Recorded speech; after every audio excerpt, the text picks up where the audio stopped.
The golden chamber of the Galactic Council was filled with light from the high crystal windows, but inside it was heavy with arrogance and laughter. The voices of alien leaders echoing off the polished walls.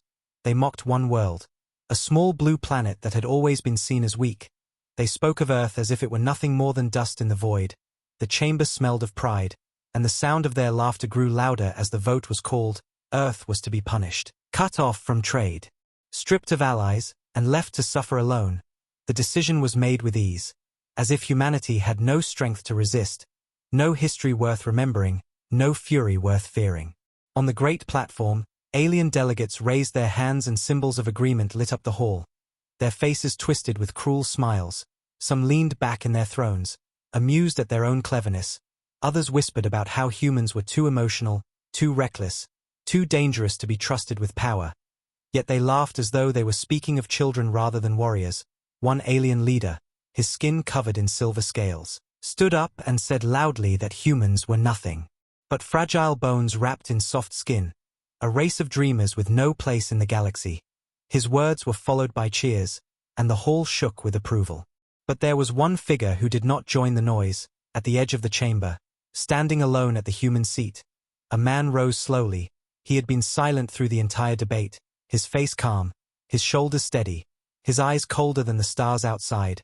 The council had thrown insult after insult at his people, and still he had not spoken. He had endured the storm of words with a patience that unsettled some of the younger alien delegates. As he stood, the noise fell only slightly. Laughter still lingered, but some turned their heads, curious to see if this human would beg, or plead, or cry out against the verdict. The envoy's voice did not rise, he did not shout, in fact he did not speak at first. He simply looked across the chamber, his gaze moving from one alien leader to another. His expression was unreadable. Yet there was a weight in his silence that pressed against the air. The laughter grew weaker. A few throats cleared nervously. The silver-scaled leader tried to laugh again, but the sound cracked. And then, finally, the human spoke. His words were few, but each one carried like a blade across the chamber. "You will regret this day," he said, his tone flat, not angered, not desperate, only certain. The words seemed too small at first, too thin to challenge the power of the council. But the silence that followed told another story. No alien moved, no one clapped or cheered, no one dared mock him now. The chamber was struck with a strange unease, as if shadows had crept in despite the bright crystal light above. The envoy did not wait for a reply. He turned slowly, his footsteps calm against the polished floor, the sound of his boots echoing louder than the laughter had only moments before. The heavy doors of the chamber opened, and he walked out without once looking back. The council sat frozen for a moment, unsure how to break the silence. Then whispers began, quiet at first, but growing in strength. One alien asked why the human had not begged for mercy. Another wondered why his eyes had looked so steady, so sure. Fear, thin and sharp, began to spread among them. Though none would admit it out loud, they tried to cover their unease with more laughter. But the sound was weaker, strained. It did not carry the same strength as before. Deep inside, a quiet thought took root. What if humanity had not shown its full hand yet? What if those words were not a threat, but a promise? Outside the chamber, the envoy walked through the long marble halls. The guards standing at the doors did not meet his eyes. Even they felt something shift in the air as he passed. He carried no weapons, wore no armor, yet the silence around him was heavier than steel. He knew the council believed Earth was beaten, broken by their judgment. But he also knew the truth. A truth hidden deep beneath oceans and mountains, a truth the council would soon face. He did not smile. He did not speak again. But inside his heart burned with a fire that had been waiting too long to be released. The chamber doors closed behind him, and the laughter inside returned. Though it was thinner than before, the council members tried to forget the look in his eyes. They told themselves Earth would collapse under their decision. They convinced each other that humans had no ships worth fearing, no armies worth mentioning, no future worth protecting. Yet in the corners of their minds, doubt whispered, doubt that grew stronger with each memory of his cold voice. And so the council's mockery ended in silence, a silence that hung in the chamber like smoke after a fire. The aliens had won the vote. They had humiliated humanity before the stars. But in their victory they had planted a seed, one that would grow into something they could not control. They did not know it yet. But the day they laughed at Earth was the day the galaxy's balance began to shift. And as the human envoy disappeared into the shadows of the hall, the future of the council trembled. Quietly, waiting for the storm that was already coming, the human envoy left the chamber behind, but his words still rang inside the minds of the alien leaders. Though they tried to brush it off as empty pride, something about the calm way he spoke made their hearts uneasy. They did not know that far from the golden halls of the council, Earth was already moving in silence, hidden beneath oceans, buried deep inside mountains, and orbiting above the planet in shadows, preparations were reaching their final stage. Humanity had never been blind to the arrogance of the council. They had watched, they had learned, and they had built. Every insult, every law meant to hold them down had become fuel for their hidden strength, and now that strength waited to be unleashed. In the cold stretches of space, beyond the eyes of alien scouts, massive warships drifted like ghosts, their surfaces dark, invisible to normal senses. Inside them soldiers walked in silence, their boots striking steel floors with discipline that spoke of years of relentless training. These were not the laughing dreamers the council imagined. These were men and women hardened by history, their faces calm but their eyes sharp. They carried weapons the galaxy had never seen, forged in secret labs where Earth's brightest minds had worked without rest. Engines burned with power greater than anything the council had allowed. And behind those engines lay secrets hidden so deep no alien had ever guessed they existed. Beneath the oceans of Earth, submarine docks opened like the jaws of titans, releasing fleets that the world had kept buried since the council first mocked them. Entire cities under the sea glowed with lights, scientists moving in endless shifts, building machines designed not for peace but for survival. Long tunnels beneath mountains rattled as hidden factories came alive, machines forging armor that could withstand weapons thought unstoppable. And in orbit above Earth, satellites long believed to be harmless communication arrays suddenly shifted, their panels opening to reveal weapons that hummed with energy strong enough to tear through fleets. The people of Earth knew the truth. They knew they could not match the council in numbers, but numbers were never the strength of humanity. Their true weapon was will, the same will that had carried them through every storm in their history. While the council mocked their emotions, Earth had sharpened those emotions into fire, pain into strength, anger into focus, grief into resolve. The leaders of Earth met in secret rooms, their faces grim but unshaken. They were not preparing for negotiation. They were preparing for payback, their voices steady as they gave the order to awaken projects that had been buried under dust for decades. Weapons so advanced the galaxy had dismissed them as impossible. In one mountain fortress, soldiers stood in formation as their commander walked between them. He spoke only once, his words quiet but sharp as steel. The council thinks we are broken. They think their vote has chained us. Today those chains fall. Today we show them what Earth is made of. The soldiers' faces remained calm, but inside their hearts thundered with rage. They remembered the laughter, the insults, the way their world had been cast aside like garbage. They did not need cheers. They did not need speeches. Their silence was their oath. In the depths of space, test ships ignited engines and disappeared into the void, their speed faster than what the council believed possible. Scouts returned with maps of council borders, detailed with weaknesses no one else had noticed. Humanity had studied the council for years. Every trade route, every fleet movement, every blind spot in their defenses was written down in data that now filled Earth's command centers. And the commanders smiled grimly as they looked at the maps. They saw not borders of power, but cracks waiting to break. On the streets of Earth, the people lived their daily lives as if nothing had changed. Children still played, workers still moved through crowded cities, markets still buzzed, but under the surface, everyone knew. Whispers passed through homes and factories, whispers of the envoy's words, whispers of the fleets rising from shadows. They did not tremble in fear. They did not beg for mercy. They waited with clenched fists and steady eyes, because for the first time in centuries, Earth was united. Not by hope but by fury. The council thought humans were too emotional to rule, but those same emotions now bound billions of hearts into one voice, one fire. The hidden war machine of Earth had been built not overnight but over generations. Every insult added another weapon. Every law added another fleet. Every humiliation another spark. And now the galaxy would see the price of its arrogance. In the command bunker beneath a frozen mountain, alarms lit up as the final signal was given. Red lights glowed across control panels, officers nodded, and screens filled with the sight of fleets rising from the shadows. engines roaring to life, soldiers fastening helmets, commanders gripping consoles.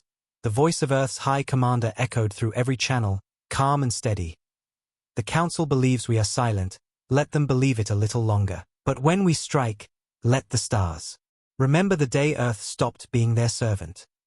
And so the hidden preparation continued, vast and unstoppable, like a storm gathering on the horizon, unseen but certain. The galaxy laughed at Earth. But they did not know, deep within the silence of space, behind the mountains, under the oceans, inside the hearts of billions, Earth's fury had already been forged into steel, and soon, the Council that mocked them would face not a weak world, but a power so unimaginable that even the stars would shake. In the cold void of space, far from the glittering worlds of the Council, silence reigned. The stars shone like diamonds scattered on a black canvas, and in that silence something stirred. Dark shapes moved, shadows too vast to be meteors, too precise to be debris. The hidden fleets of Earth drifted forward, engines glowing faintly, their hulls swallowing light. To alien senses they looked like nothing more than empty void, but inside, every warship was alive, humming with energy, filled with soldiers and commanders waiting for the signal that would change the galaxy forever. At the border of the Council's territory, alien patrol ships floated lazily, their crews relaxed, their minds dull with routine. They had heard of the Council's decision to cut Earth off, to exile the humans, and they laughed among themselves at the weakness of that small blue planet. One alien officer stretched in his seat, half asleep. Another played with his control screens, sending meaningless signals across the void. None of them noticed the darkness that moved around them. None of them felt the cold edge of silence that crept closer. Then it happened, a flash like a star being born, sudden and violent. Earth's first strike cut through the blackness like lightning. The patrol ships didn't even have time to sound alarms before their shields shattered. Weapons they had trusted for centuries melted like glass, and fire consumed them. Their screams filled the comms, desperate and confused. Unknown contact. Unknown contact. Then silence. Their voices cut off in bursts of static as Earth's weapons tore through hulls with surgical precision. Inside the Council's communication hub, red lights flared, messages pouring in from the border, frantic and broken. It's the humans. It has to be the humans, voices shouted. Their ships. They move too fast. Their weapons. Our shields don't hold. Disbelief crackled through the lines. The Council had believed humans had no real fleets, no advanced technology, and yet within minutes entire patrol sectors vanished, erased as though they had never existed. On Earth's flagship, the command deck glowed red under dim lights. Human officers moved swiftly, their faces calm, their voices sharp, every move calculated. The fleet commander stood tall. His eyes locked on the holographic map before him. Red symbols of alien patrols blinked and disappeared one after another. He did not smile. He only gave quiet orders. Advance to the next sector, leave nothing standing. Let them understand this is only the beginning. The crew responded with one voice. Steady and cold. Across the border worlds, panic spread. Alien citizens looked up at the sky as flashes lit the heavens. Human warships descending like storms. They had always thought of Earth as fragile, a race too young to matter. But now they watched in terror as their proud defense fleets were burned away in hours. Human dropships cut through the atmosphere, landing with soldiers armored in steel darker than night. Their boots thundered against the soil as they marched forward, weapons glowing with deadly light. Alien militias tried to resist, but every volley of fire was crushed, every shield line broken, every command center silenced. Messages rushed back to the Council, leaders screaming at their screens, their voices filled with fear. How? How did they build this? Where did they get this power? But no answers came, only more desperate reports. Entire fleets retreating, colonies surrendering. Worlds once thought safe now trembling as Earth's shadow fell over them. The Council chamber that had once echoed with laughter now filled with shouting and confusion, their pride breaking under the weight of fear. One alien leader demanded the humans be stopped immediately, calling them reckless savages. Another whispered that perhaps they should seek peace before it was too late. But their voices overlapped, no unity, no strength, only panic, and in the midst of their shouting came the chilling truth. This was not Earth's full strength. This was only their first strike, a test, a warning, a whisper of what was yet to come. Back at the border, alien survivors floated in broken escape pods, staring at the wreckage of their fleets.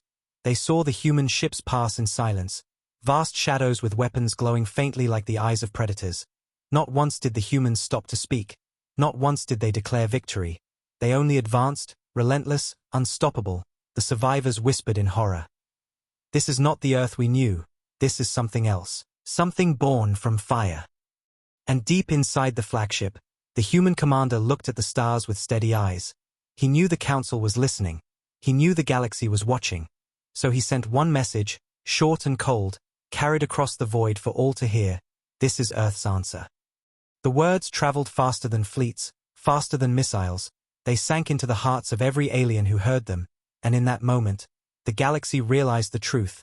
The humans they had mocked, the weaklings they had exiled, had returned, and with unimaginable fury they had struck the first blow. A blow that would echo through the stars. A blow that made even the most powerful council members tremble in silence. The war had begun, and with the first strike, humanity had shown that they were not victims, they were not fragile, they were not weak, they were the storm, and the storm had only just arrived. Inside the golden chamber of the Galactic Council, the walls that once echoed with laughter now vibrated with fear. The massive hall that had been a theater of arrogance only days ago was now filled with the sharp cries of panic. Holograms flickered in the center, showing live feeds from border systems. Red lights flashing over maps, entire defense lines disappearing in moments. Alien leaders leaned forward, their voices raised, their bodies tense, their faces pale with disbelief. The silence that had followed the human envoy's last words was gone, replaced with chaos. One alien delegate slammed his clawed hand on the desk, demanding answers, his voice shaking. This is impossible. These are humans. They were never capable of this. Another, a tall figure with glowing skin, shouted back. You said they were weak. You said they had no fleets. Then explain why our borders are falling like sand. The arguments grew louder, each word fueled by fear. They had thought the humans would beg, that they would starve in silence after being cut off. But now reports showed human fleets burning through patrols, their weapons cutting defenses apart as if they were nothing. The chamber grew hotter with every shout. Some demanded immediate retaliation, calling for all fleets to be launched. Others hesitated, their voices trembling, suggesting that the humans had prepared for this moment for years, perhaps even decades. Do you not see? One alien leader whispered, his voice shaking but clear. They planned this, every insult we gave them, every chain we put on them. They turned it into fire. We thought them fragile, but they hid their strength, waiting for us to mock them, waiting for us to give them the reason they needed. Gasps filled the hall. A few of the younger delegates looked pale, their pride shattered by the sight of the reports still flashing on the holograms. A dozen border colonies already surrendered, patrol fleets annihilated, escape pods drifting through space carrying survivors who spoke of weapons that pierced shields in a single strike, ships faster than anything the Council had ever built, and soldiers who fought with silence, not boasting, not threatening, only moving forward with a cold determination. In the middle of the chamber, the High Chancellor of the Council tried to calm the storm, raising his voice above the chaos. We are the galaxy's rulers, we are the Council, no single world can defeat us. But even as he spoke, his hands trembled, the words sounded hollow, empty. The Council had ruled through fear for centuries, their fleets unmatched, their laws unchallenged, but now a single world, one they had mocked as emotional and weak, had broken their shield, their pride, and their silence. Whispers spread through the chamber, dark and heavy. If they could hide this power from us, what else have they hidden? If their first strike destroyed fleets in minutes, what will happen when they send their true force? What if this is only the beginning? The whispers grew into a wave of dread. The once proud rulers of the stars now feared the very race they had dismissed as children. One alien rose, his eyes burning with anger and fear. We must destroy them at once. We cannot allow this rebellion to spread. If the other worlds see our weakness, they will rise as well. But his words were met with silence, because even those who agreed knew the truth. The fleets they would send might never return. The humans had proven they could strike, and more terrifying than the strike itself was the silence that followed. No messages of negotiation, no declarations of war, only destruction. The council chamber fell into uneasy quiet. Only the hum of the holograms filled the air. They watched as red lights spread across their maps, symbol after symbol blinking out, every defense they trusted falling, And slowly, realization crept in. The humans were not fighting for recognition. They were not fighting for pride. They were fighting with something deeper, something the Council had never understood. For a moment, the silver-scaled leader, the same one who had laughed the loudest at Earth, felt his chest tighten. His claws tapped nervously on the table. He remembered the human envoy's cold eyes, the quiet voice that had promised regret, and now, with every world falling, those words no longer felt like arrogance, they felt like prophecy. The High Chancellor leaned back in his throne, his voice low and broken. We thought we could silence them. But it is we who are silenced now. No one argued, no one mocked, no one laughed. The chamber that had been full of arrogance was now suffocating with fear. Every delegate understood that the balance of the galaxy had shifted, and that the storm they had unleashed could not be stopped with words. And so panic filled the Council, not just panic at the losses, but panic at the truth, that they had never known humanity at all. They had seen only what humans allowed them to see, and now the mask had been removed, revealing something the Council had no weapon, no law, and no power to control. The chamber sat in fearful silence, and though they tried to argue, to shout, to deny, deep down they all felt the same thing. Humanity was no longer a weak planet in the stars. Humanity was the storm, and the storm was coming straight for them. In the darkness of space the first strike had ended. But it was only the beginning. The survivors of the border battles whispered in terror about what they had seen, their voices carried back to the Council. But by the time those messages reached the center of power, humanity was already moving again, deeper, faster, with force too great to imagine. The galaxy had always believed in numbers, that whoever held the biggest fleets would hold the stars. But Earth proved them wrong. Earth did not need numbers. Earth needed fury, precision, and silence, and with those three things their fleets became unstoppable. From the shadow of a dying sun, giant warships emerged, their hulls black as night, their size dwarfing even the proudest Council battleships. These were not the fragile ships the galaxy believed humans owned. These were titans forged in secret, their weapons glowing with a deadly light, engines roaring as they broke through void, each one escorted by squadrons of smaller but faster ships, weaving through the stars like hunting wolves. Together they formed a wall of steel and fire, a fleet that carried the wrath of billions. On the command deck of the flagship, officers worked in silence. No one cheered, no one laughed, their eyes fixed on the screens showing alien colonies ahead. These worlds had never feared anything before. They were built under the Council's protection, confident that no enemy could ever breach their skies. But as the human fleet drew closer, alarms screamed across those colonies. Citizens looked up in shock as the night sky burned with light, the massive shapes of human ships blocking out the stars. Alien defense fleets scrambled into position, commanders shouting orders, confident that they could hold.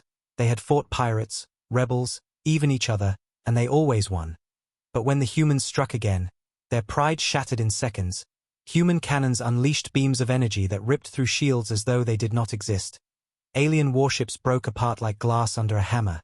Explosions lit the sky in flashes of orange and red. Entire fleets torn apart before they could even fire twice. On the surface of one colony, people screamed as fire rained from the heavens. But then the fire turned into shadow, dropships descending like blades from the sky. Their metal skins glowing from re-entry, they landed with thunder, and the ground shook.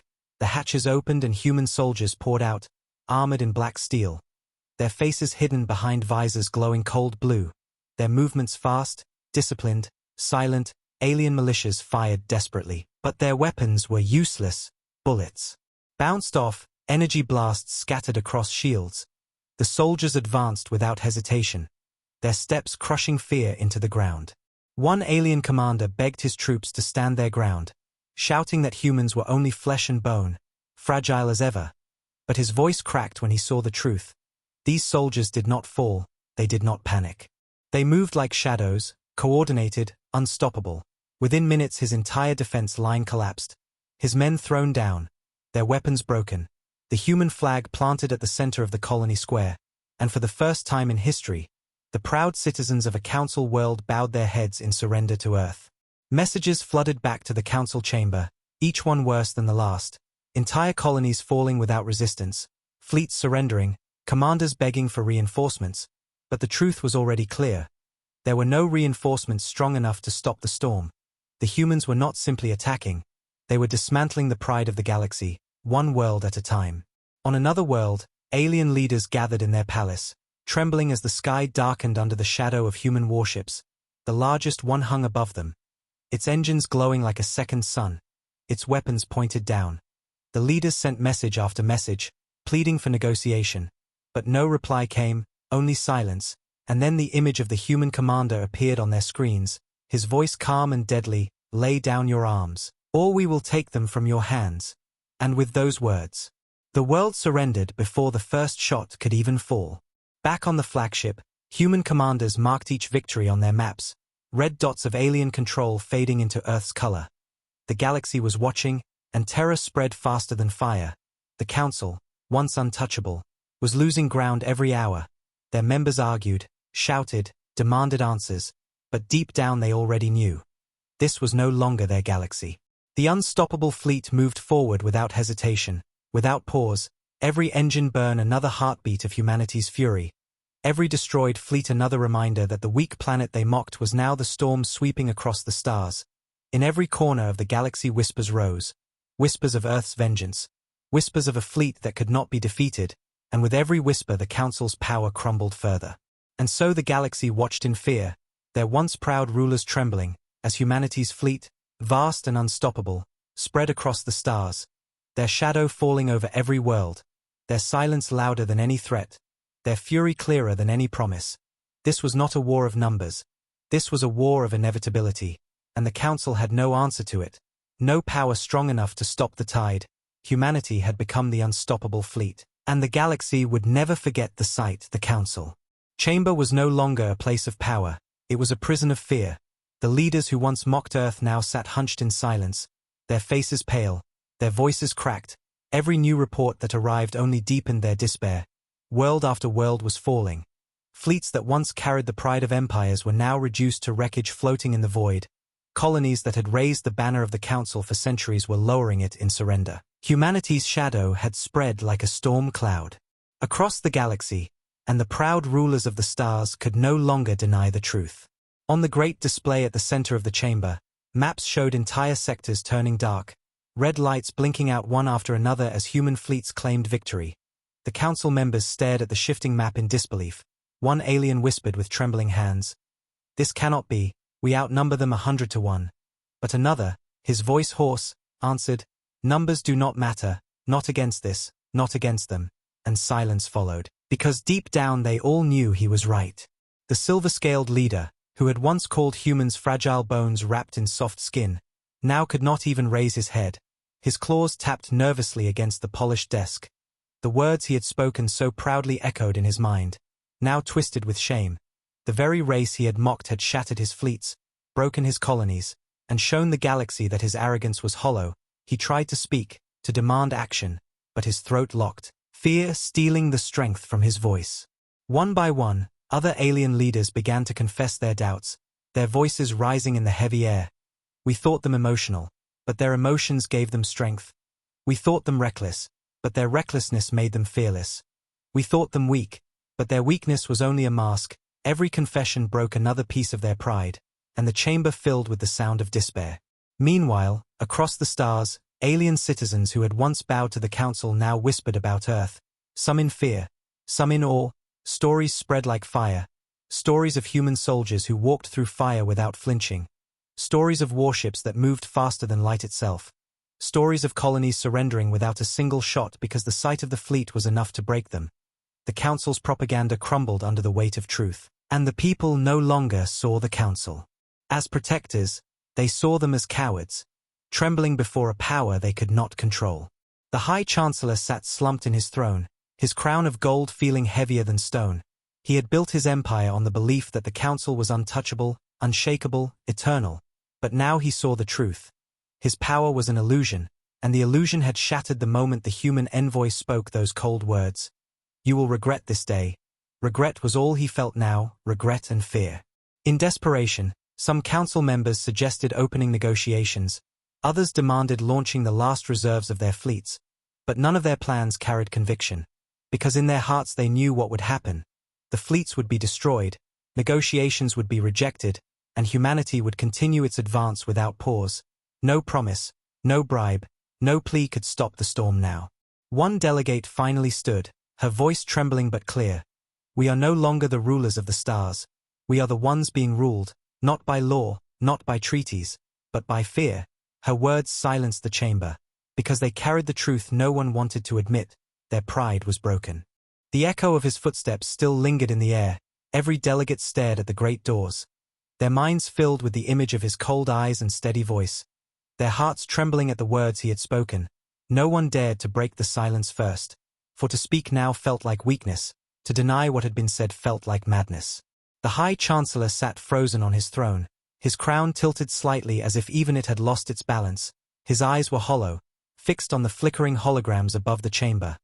They showed human fleets holding orbit above conquered worlds, massive warships circling alien capitals like vultures over prey, colonies lowering the banners of the Council in surrender, red lights spreading across maps as territory after territory slipped away. The chamber had once laughed at the idea of Earth holding power, but now it was Earth's shadow that darkened the stars. Some delegates tried to speak, their voices breaking. Perhaps they will stop, perhaps they only wish to scare us. But no one believed it. Others whispered in fear. We should beg for peace, before it is too late. But their words carried no strength, for they knew peace could not be begged from a storm. The Council had mocked humanity, cut them off, humiliated them before the galaxy. And now the storm had arrived, its thunder too loud, its fire too fierce. There would be no peace offered, unless it was on humanity's terms. The silver-scaled leader who had once laughed the loudest sat hunched in shame, his claws digging into the table until they cracked, his voice gone, his pride broken. He remembered the envoy's words, "You will regret this day," and realized that regret was already tearing him apart. His name, once carried with respect, would now forever be tied to humiliation. He would be remembered as the fool who mocked the very storm that consumed them all. The chamber filled with whispers, frightened breaths, trembling voices, but never laughter, never arrogance. That part of the Council was dead. Humanity had taken it from them, stripped it away with fire and silence. One delegate finally stood, her face pale, her voice a whisper. We are speechless, not because we lack words, but because no words are enough. Her admission spread like a wave, and the Council sat in silence once more, the truth pressing down on every heart. Across the galaxy, citizens watched in awe and terror, the broadcasts showing Earth's fleets above alien skies, their warships gleaming with power, their soldiers standing tall and silent in the squares of conquered cities. Whispers spread faster than light. The Council can no longer protect us, only Earth can. Fear turned into rumors, and rumors turned into belief. The galaxy had shifted, and everyone knew it.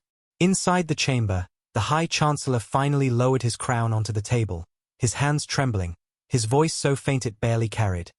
We ruled the stars for centuries, and in our pride we believed we could not be challenged. But now, before all the galaxy, we are silent, and our silence is our defeat. His words carried no authority, only truth, a truth none could deny. The Council sat as statues, broken by the weight of humiliation, their voices gone, their power shattered, and though the chamber still glittered with gold and crystal light, it no longer shone as a place of strength. It had become a tomb for their arrogance, a place where their laughter had died, and in its place, humanity's shadow remained. And so the story of the Council ended not in fire, not in grand speeches or final battles, but in silence, in the heavy, suffocating silence of those too proud to see the storm coming. The silence of rulers who had lost everything. The silence of voices stolen by fear. Earth had struck back with unimaginable fury, and the Council could only sit speechless, their pride broken, their power gone, their legacy forever scarred by the name of humanity. The envoy's words lingered in the air even after he had gone, echoing in every heart. You will never laugh at Earth again. And as the chamber remained silent, the galaxy realized that this was true. The age of the Council was over. The age of humanity had begun, and no one dared to speak against it. Not now, not ever again.